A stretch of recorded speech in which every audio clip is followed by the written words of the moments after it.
Welcome to Shifting, where we do it the right way. I'm Becky. And I'm Becca Lane And this is episode 3. of the Shifting. What's it called? An encounter. An encounter. How do you define an encounter? I would describe an encounter as a place of meeting or a meeting place. A meeting place. Yeah, I would describe it the same way, and I would say a place where you go and know God. So why must we know God? I think when we think about encounters, it's a place where you get to know Him, rather than a place where you go for yourself. Come on. So when we go in prayer, I think prayer is more like a request of, and that's fine. It's a place where you go and request for yourself, and it's almost like God is there to serve your needs. But for you to experience an encounter, you go with the mindset of, I'm going there to know about God. And the thing is, when you go to know about God, you get to know more about yourself. Come on. So yeah, I think it's a place where there is no agenda. There is no you. Yeah, come on. I think you should emphasize on that no agenda part. There is no agenda, yeah. And there is no you. It's all about Him. It's all about God.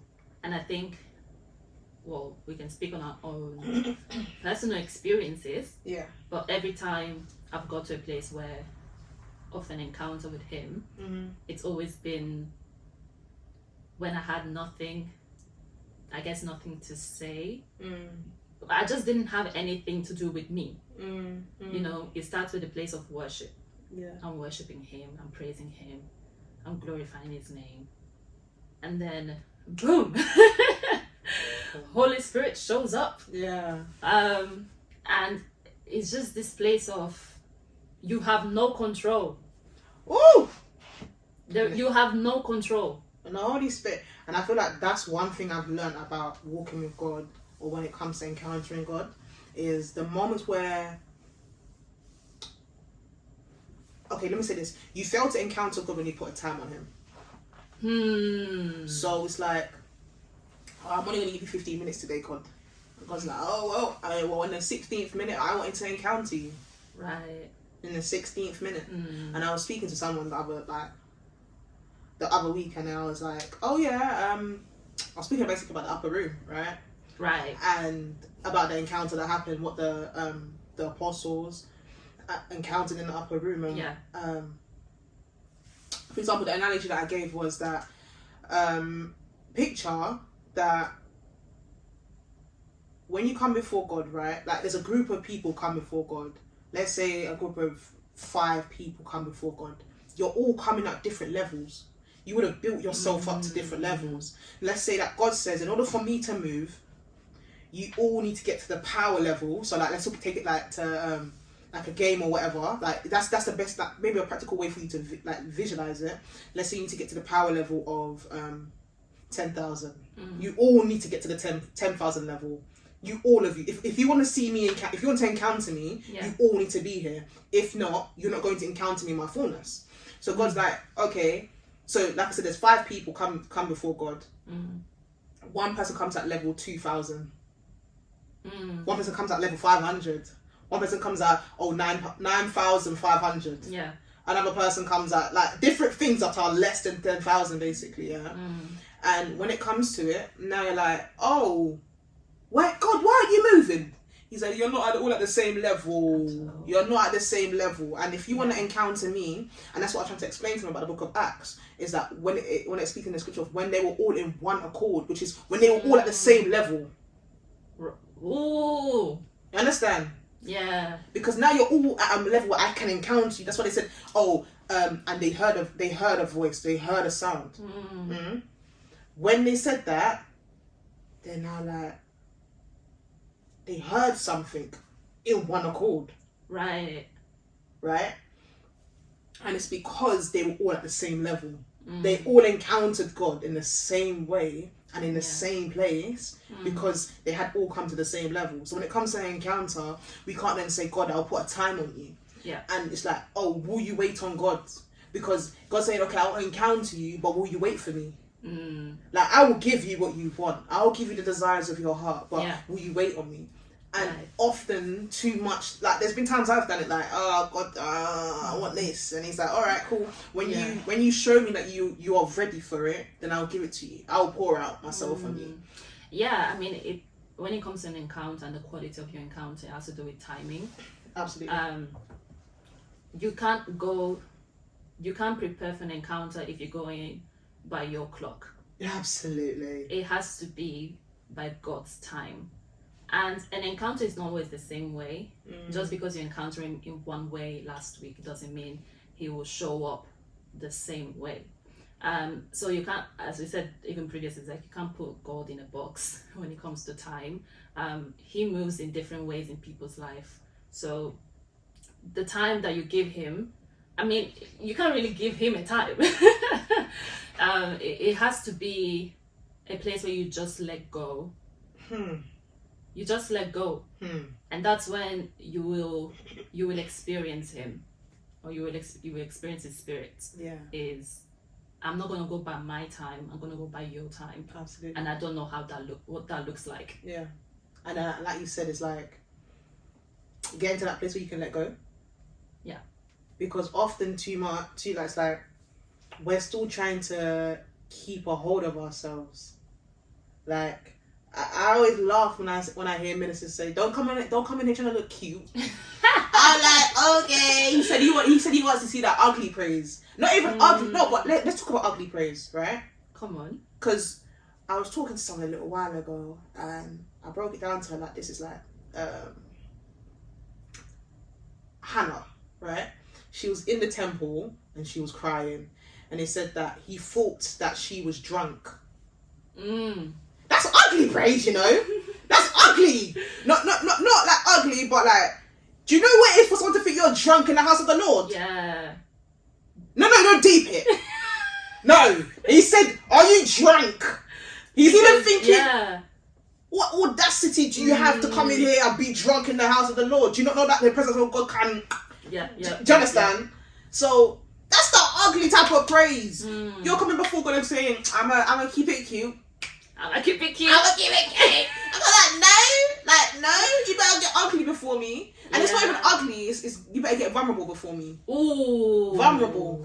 Because God can't deal with that facade that you portray to other people. Yeah. God can see past it. It's like with a best friend of yours, it's like, for example, like depending on like how you communicate with your friends, mine is mostly that through phone call or FaceTime. So if somebody's doing something, so let's say somebody's smiling, I'm like, "Oh, why are you laughing for? Why are you smiling for?" And they're like, "Wait, how can you hear that I'm smiling?" It's because I can hear it. Yeah. Right? And then if someone's upset, "Why are you upset?" "Oh, I'm okay."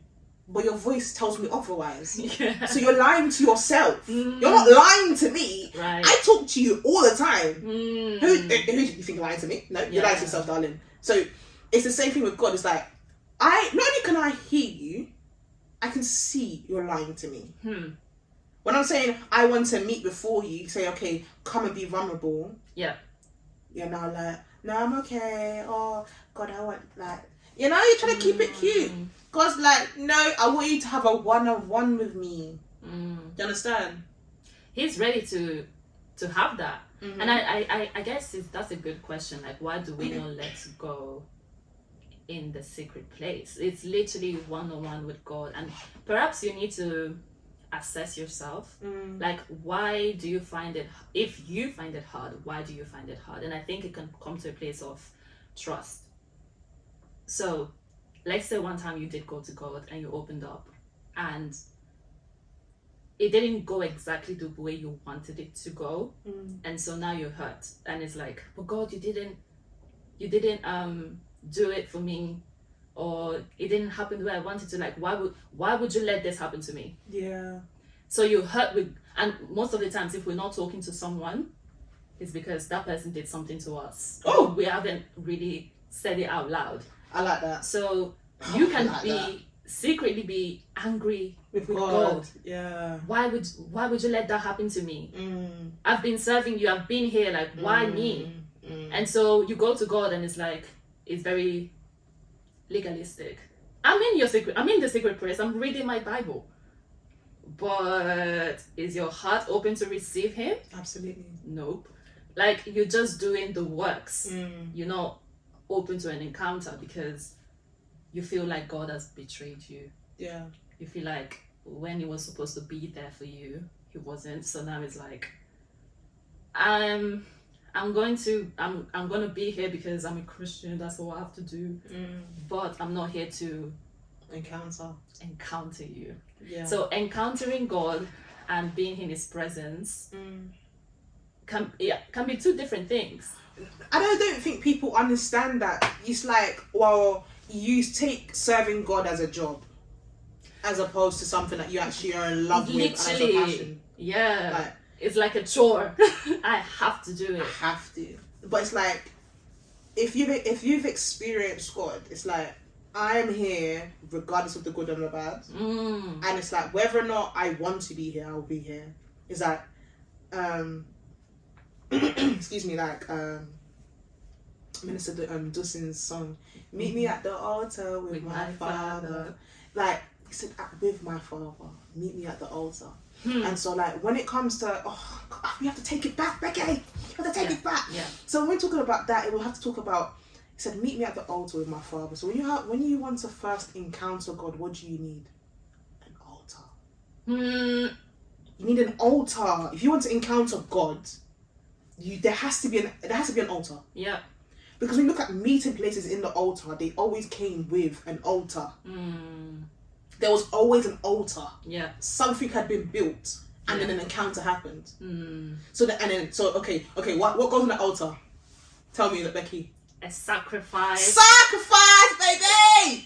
Are you ready to burn? Whoop, whoop. Are you ready to burn, baby? Let me. Are you ready to burn? Guess who's the sacrifice? It's you. It's you. Because I like how we've come to this, Becky. Because now we can go back to our first conversation, can't we? So this excites me. You know? Yeah. I even remember the date. Yes. 13th of February 2022. Yes. Should I just go from? Let me keep it short, but I have to give you context. Yes. So it was a Sunday. I wake up that Sunday craving to go to the cinema. I am a cinephile. I love movies. I love to go to the cinema. Anyways, I'm like, and it was raining. Like, I was like, I want to go to the cinema. So I was like, after church, I'll go to the cinema. Church finishes and I see my friend and she also loves to go to the cinema. And I was like, we should go to the cinema together, like now, like get something to eat and go. And she was like, oh, but I have a meeting in church. Like, I have a meeting and it's like 2 hours long. I was like, 2 hours? But she was like, but I have a free ticket to go to the cinema. Incentive. So if you wait for me, we'll get something to eat and you can go to the cinema for free. I was like, that's a deal. I'm going to wait twice. Also, it was raining that day. Yes. And so I was like, do you know what? Let me just go to the lobby, sit there, wait for her for like the next 2 hours. I wasn't doing much. I was not even. I was speaking to my brother on the phone. So I remember that. I remember that. Yeah. I was on the phone with my brother, like my youngest one. My younger brother. And then I see Becca Lane, and it was raining. Yes. I see Becca Lane pass by, and I was friends with you, but like we said, we've been going to the same church for 4 years. 4 years. We had one conversation on a bus home pre-quarantine, and then I found out something that's alright, cool. I know a little bit about Becky, but that's it. But then that was it. Yeah, so I see Becca and I was like, I don't know why I even spoke to you that confidently. I was like, Becca, come and sit here. Yeah, and I was looking at that, what you did, like. I was like, Becca, come and sit here. Yeah. Like, and she was like, oh, but I was like, look outside. Yeah, so that was funny because I was going to go to the train, I'll get the train, right? But when she said look outside, I remembered I'm a natural, babe. Yeah. Do you see this? See here. Do you see that? I'm not getting that wet. And do you know what? You see right now, if I get my hair wet now, I don't really care. It's got gel in it, I've had it in, do you know what I'm saying? It's alright. But I just washed my hair. I'm not, what do I look like? Yeah. I'm not gonna get it wet after I just washed it. That's absolutely rude. It's rude. Yeah. Do you know how long wash day takes? So I was like, she said, come and sit down. And she said, look at the sun. I said, yeah, I'm gonna sit myself down. Yeah. Yeah. And so, as I look outside, and she's like, oh, it's raining, and she sat down. Yeah. For you guys that are watching you guys are watching the episode. I was on YouTube, but let's see where it goes. Literally, I was seated on the right side. No, I was seated on the left side, and you were sitting on the right side. No. You were sitting on this side. No. Yeah, because remember, you were sitting next to the window. No. I swear I was sitting... No. You were here and I was here like this. I remember the opposite way. No, but my point was we were seated exactly like this, as today. So that's funny because he all started in a couch speaking, and look at us now. Anyways, so Becca sits down and we start having a whole conversation about ourselves, just getting to know ourselves, and we're like, oh my god, we have so much in common. And then somehow we got to the place of speaking about altars and sacrifices and that sounded bad. And like being a living sacrifice. Yes. And Becca really got into it. That's my topic. Yeah, so like what did you show me? What video did you show me? Video? You know the video, I think it was Kenneth Hagen. Oh, all right. Oh, juicy. All right. Oh, I was gonna watch that this week as well. All right. So the video she's talking to is about so we talk about sacrifices, we talk about altars, right? And so what? Oh, I wish I had my cup. Remember the example? I had a whole analogy for it. It was too cold. But so basically it's about mantles, right? And so it's like when we look at altars, we have altars, that's the foundation. On top of the altar is now sacrifice, right? That's what burns. But now the thing that comes up or rests upon the sacrifice is a mantle. Okay? I don't know how deep we can get into it, but that's basically the setup of it. It's an altar. There's something as a meeting place, which is that's what it is. It is a place of meeting, and then there's a sacrifice which goes upon it. And so we then spoke about the different ways that sacrifice is made, right? And then what now rests upon it once the sacrifice has been made is the mantle, right? That's how to receive a mantle, is like setting up that such a structure.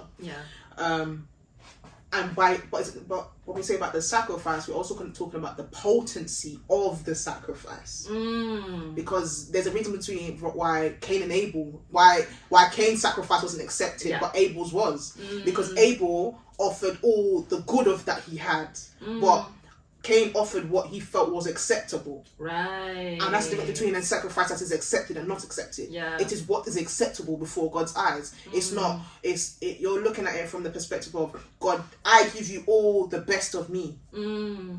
That's what God wants.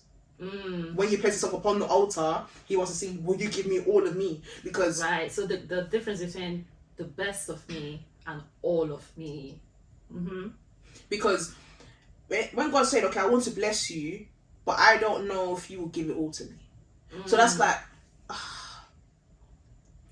let me go there. It's like when people get famous, it's now like, oh God, I want to give you all the glory, I want to give you all the honor.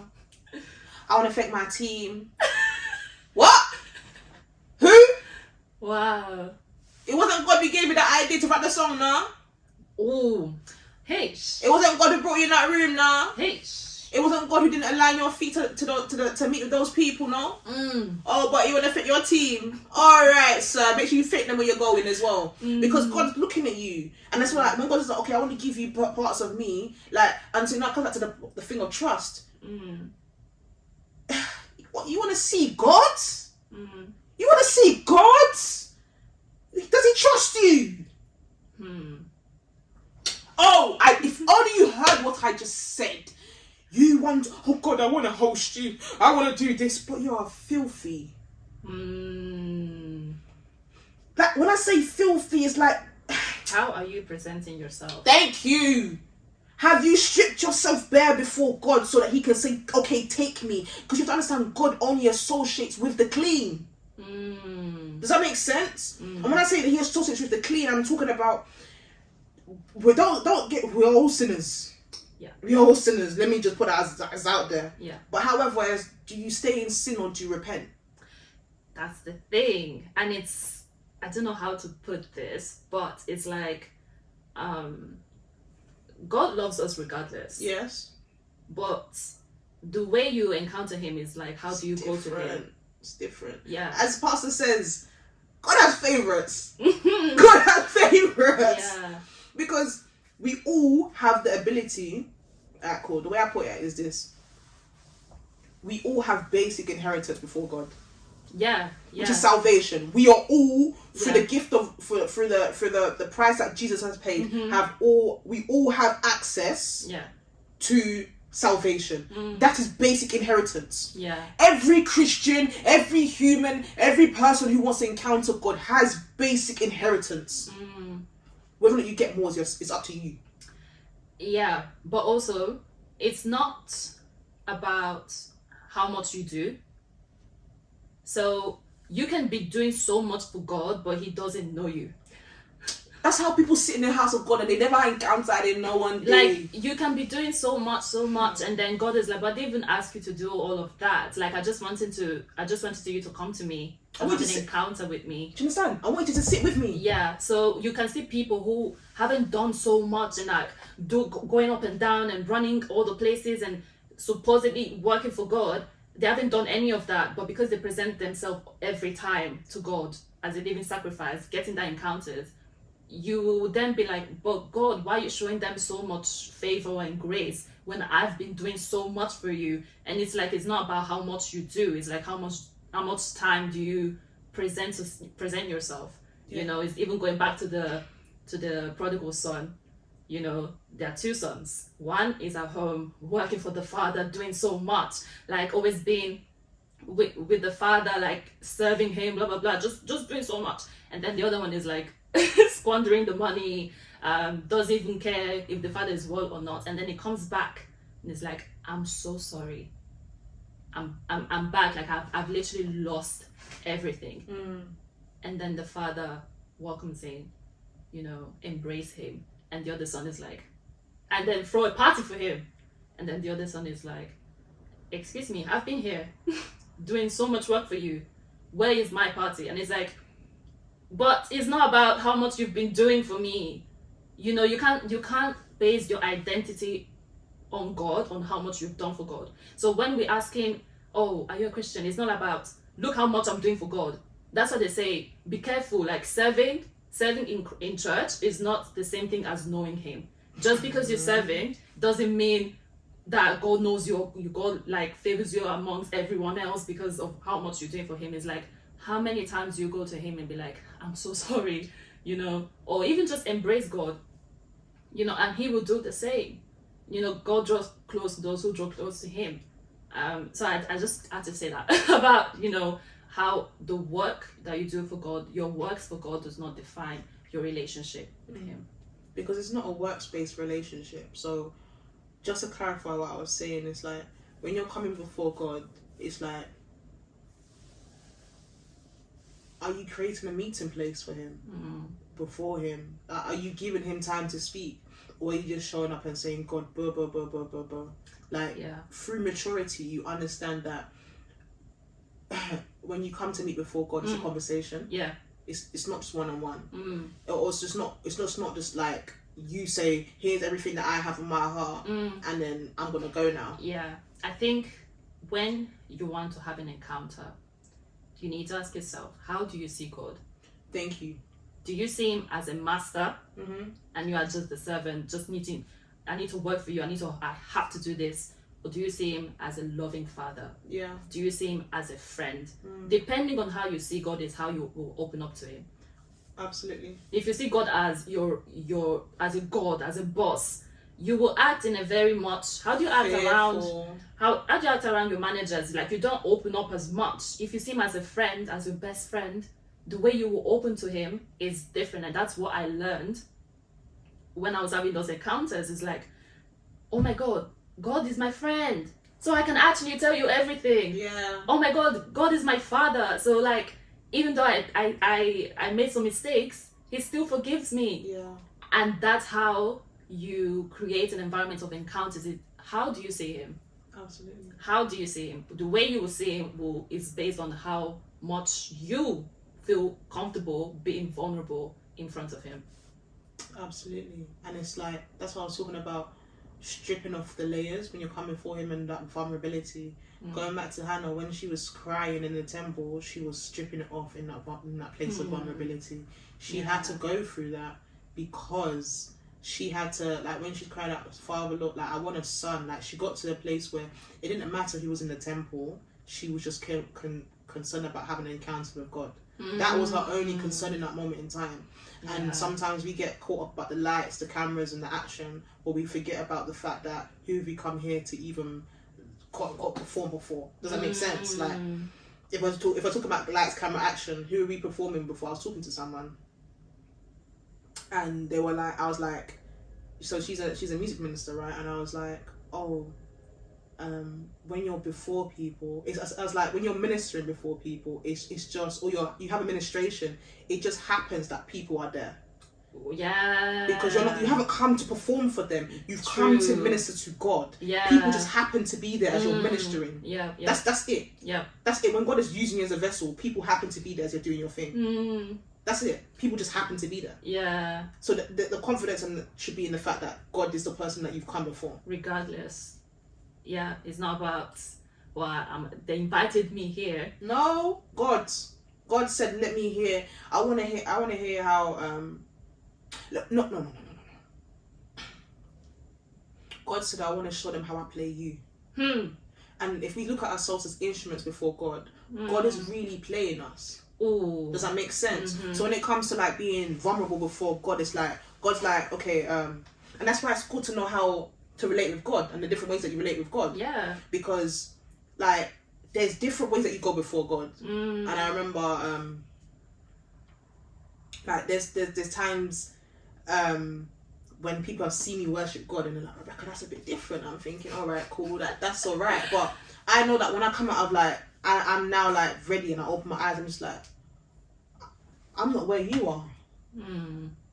Not because we're not in the same place, but it's because there's times I don't want to do that right now before you, God, right? Because there's other people. There's like, well, you did it in your secret place, don't you? And he's like, yeah, okay, so why can't you do that in front of another person? Yeah. Don't worry about them, because then when I want to play you, it's now like I play this chord and this sound comes from you because you come from a place of vulnerability. I play this sound because when you relate before me like this, when you lay before me, you prostrate. I play this sound and this comes out from your mouth. Yeah, it's actually hard. Like I feel like when you are vulnerable in the secret place. And that's the thing, is that struggle to be the same outside when other people are there. And that's why for me, Daniel is my favorite character in the Bible. Because he didn't change the way he worshiped God because of people being around. Yeah. He said, you will see my secret place. Yeah. You will see the way I worship God, if you are there or you are not there. If you want to like put me in jail or not, I will still worship him the same way. And I'm like, that is actually so hard to do, but that is the way to do it. You know, and that's why Daniel, if you've read this story, like he's so remarkable in the Bible because it doesn't matter who is around you. It doesn't matter who you are relating to. He was speaking to kings like there were some small like we're reasoning eye to eye. I'm like, the boldness, the audacity. Yeah. Literally, I think it's getting to that place of having the audacity to be vulnerable in the secret place. Absolutely. And have the audacity to showcase that relationship outside when other people are there. Absolutely. That vulnerability, like when we talk about an encounter, it's like regardless of who sees me, Lord, I will still serve you. You will still get that encounter. He was still encountering God. It didn't care who was there. Yeah. He didn't care. So it's like, that's why as children of God, we carry light. We are light bearers, right? And so, and that's also why it says that, like, that's why God, when God puts us in certain or particular rooms, we are supposed to change those rooms. Those rooms are not supposed to change us. Wow. You're not supposed to be conformed to the time, but the times are supposed to conform to us. Yeah. You understand? That's how strong and powerful our influence should be. And so it's like, and if you know your identity, you need to know who you are. Like, and that's the thing. It's like, you don't meet before God. You give him 15 minutes, and you then want him to. And that's when it goes back to what I said at the beginning. You get there, to have an encounter is to know him, and as you are knowing him, you are knowing who you are. That's it, because he's legit reflecting himself back to you, and that's why you go to the Word, right? Yeah. Like, so he can reflect himself. Yeah. Like, that reflection that you see is the thing that makes you who you are, and so. If listen, when I'm talking about you're giving 15 minutes of time, let me clarify. There's a certain point you can't just give God 15 minutes of your time. I'm sorry. There shouldn't be a time limit. No, thank you. Okay, that's the way what I'm trying to say. There shouldn't be a time limit on the amount of time that you spend before God. Yeah. There shouldn't be a time, because when you're binge watching Netflix, literally, I was about to say, when you're on Netflix. Or Instagram, do you put 10 minutes? I mean, some people do. I admire your discipline. But it's like, we don't. Do you understand? And with God, is like, well, I have work tomorrow, so I can only do till 6:30 because, God, you understand, I have to go to work, I need to sleep. And it's always God, you understand, but it's not God that'll make time. I think, yeah. God, you understand, but you're not making time. Like, no, come on, make time. Yeah. Like, make time. And the reason why I can say this, no, not even because of who I am or whatever. Please don't mistake it for my own strength. No, it's never my own strength. I know who I was before this. Do you understand? I have a past. I have everything like that, and people can testify to the fact that I am not the same person that I was before. I am not the same person. Do you understand? I've completely changed, but that's because I gave God my time. Yeah, that's the sacrifice. That's the sacrifice. Your sacrifice will be your time. Absolutely, because even when I was like, I wasn't living my life to the glory of God, people were still like, oh, but why are you in church? You're not living life correctly. And I'm thinking, oh, guy, it's better that I come to church as I am and be changed than stay in the world and be changed. Yeah, honestly, I think we need a part 2. We need a part 2. My God, we ought to touch the subject. And to do with the fire difficulties is real. Yeah, but let's not even. I think the fire in which we are speaking about this, it feels like it's something that needs to be said. So, yeah, we'll be back. Yes. Tune in to the shifting next time. Yes. See you guys. Take care. Bye.